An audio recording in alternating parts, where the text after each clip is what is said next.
여러분 안녕하세요. 7월 8일 화요일 사김의 교회 아침 말씀입니다. 오늘 함께 나눌 말씀은 누가복음 9장 28절에서 36절입니다. 오늘의 말씀은 고정 댓글을 통하여 아침 말씀을 들으며 함께 볼 수 있습니다. 이 말씀을 하신 후 8일쯤 되어 예수께서 베드로와 요한과 야고보를 데리고 기도하시러 산에 올라가사 기도하실 때에 용모가 변화되고 그 옷이 휘어져 광채가 나더라. 문득 두 사람이 예수와 함께 말하니 이는 모세와 엘리야라. 영광 중에 나타나서 장차 예수께서 예루살렘에서 별세하실 것을 말할세. 베드로와 및 함께 있는 자들이 깊이 졸다가 온전히 깨어나 예수의 영광과 및 함께 선 두 사람을 보더니 두 사람이 떠날 때에 베드로가 예수께 여짜오되 주여 우리가 여기 있는 것이 좋사오니 우리가 초막 셋을 짓되 하나는 주를 위하여 하나는 모세를 위하여 하나는 엘리야를 위하여 하사이다 하되 자기가 하는 말을 자기도 알지 못하더라. 이 말 할 즈음에 구름이 와서 그들을 덮는지라. 구름 속으로 들어갈 때에 그들이 무서워하더니 구름 속에서 소리가 나서 이르되 이는 나의 아들 곧 택함을 받은 자니 너희는 그의 말을 들으라 하고 소리가 그침에 오직 예수만 보이더라. 제자들이 잠잠하여 그 본 것을 무엇이든지 그 때에는 아무에게도 이르지 아니하니라. 아멘. 오늘 본문은 예수님이 한 산에 오르신 모습을 보여줍니다.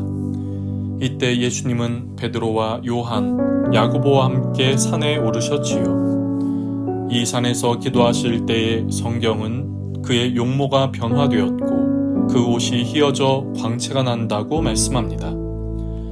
그런데 이것보다 더욱 놀라운 장면이 있습니다. 문득 두 사람이 등장하여 예수님과 말을 하는데 그들이 모세와 엘리야였던 것이지요. 왜 이들이 나타난 것일까요? 우선 모세와 엘리야는 하나님의 영광을 본 이들입니다. 모세는 출애굽기 33장에서 하나님의 영광을 내게 보여달라고 요청을 했고 하나님은 그런 모세의 요청을 들으셨지요.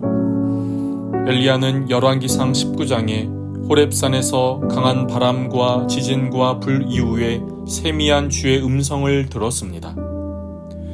또 모세와 엘리야는 구약의 이스라엘을 상징하는 인물입니다. 모세는 이스라엘 백성의 삶의 기준이라 말할 수 있는 율법을 시내산에서 받았으며 엘리야는 악하고 타락함이 절정에 이른 이스라엘의 아합 왕 시대에 하나님을 향한 신앙을 지켜낸 인물입니다. 예수님께서 산에서 기도하실 때 졸던 3명의 제자들이 이제 잠에서 온전히 깨었을 때 자신들이 눈앞에 보여진 상황에 크게 놀라워했을 것입니다. 이 상황에 놀라며 베드로는 주님을 위하여 모세를 위하여 엘리야를 위하여 초막 셋을 짓겠다고 말을 하지요. 초막을 짓는다는 것은 여기 머무르겠다는 것입니다. 지금 자신들의 눈앞에 보이는 예수님의 변형된 모습과 모세와 엘리야를 보는 것이 너무나 영광스럽고 너무 감격스러워 이곳에 집을 짓고 살며 이 모습만을 계속 보고 싶다는 것이지요. 그런데 이런 베드로의 바램과 달리 갑자기 구름이 이들을 덮었습니다. 그리고 하늘에서 소리가 들리지요.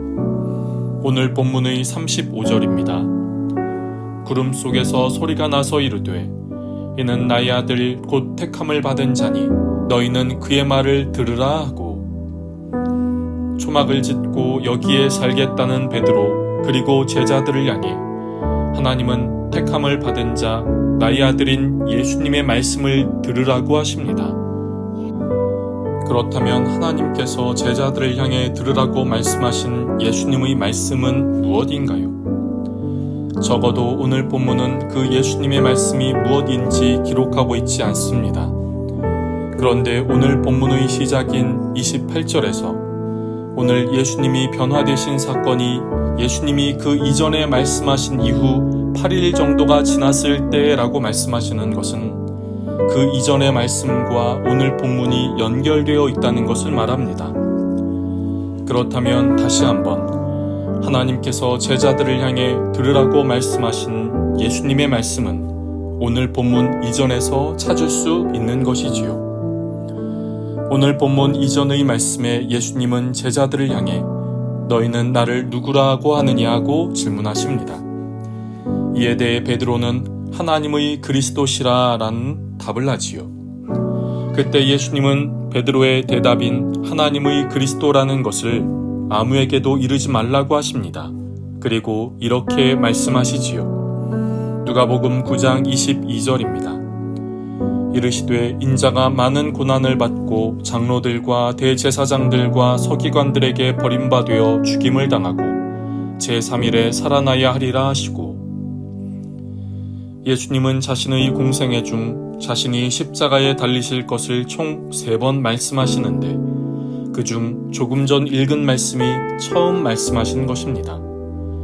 예수님은 자신이 이 땅에서 영광과 존귀, 인기를 받으러 오신 것이 아니라 고난을 당하고 죄가 없으셨음에도 그들의 죄를 위해 십자가에 달리셨으며 죽음으로 끝이 아닌 부활하시기 위해 이 땅에 오신 것이지요. 예수님은 죄로 인해 아파하고 슬퍼하고 진리에서 멀어지고 진정한 소망에서 벗어나 있는 이들을 위해 이 땅에 오셨음을 말씀하신 것입니다. 그 과정 속에 고난을 당하고 십자가를 져야 하는 고통이 있을지라도 예수님은 자신이 이것을 위해 오셨음을 분명히 하고 있는 것이지요.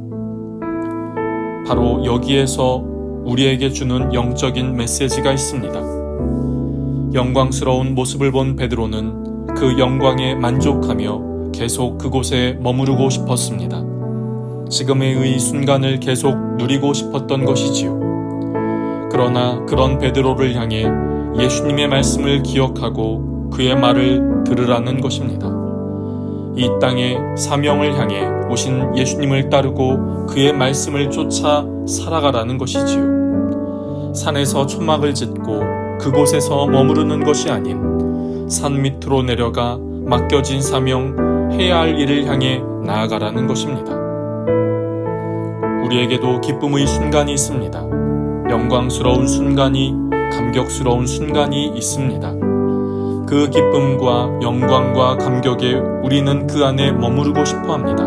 아니, 그 안에만 머무르고 싶어 하지요.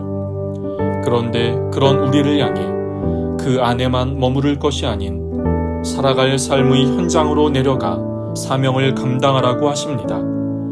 일상의 삶을 제자의 삶으로 살아가라고 하시는 것이지요.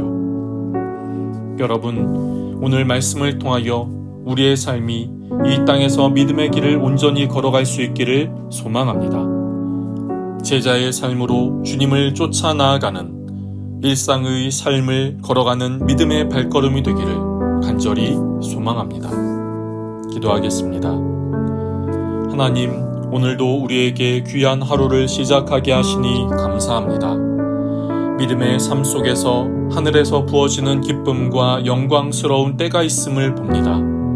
그래서 우리는 그 안에 계속 머무르고 싶을 때가 있습니다. 그 안에만 있고 싶을 때가 있습니다. 주님, 그러나 그때 우리가 산을 내려갈 수 있게 하옵소서. 산에서 내려가 주님이 말씀하신 그것을 마음에 새기고 주님을 따라 우리에게 허락하신 사명을 따라 나아갈 수 있게 하여 주옵소서. 그렇게 주님의 말씀을 쫓아 나아가는 우리의 오늘의 삶을 붙들어 주옵소서.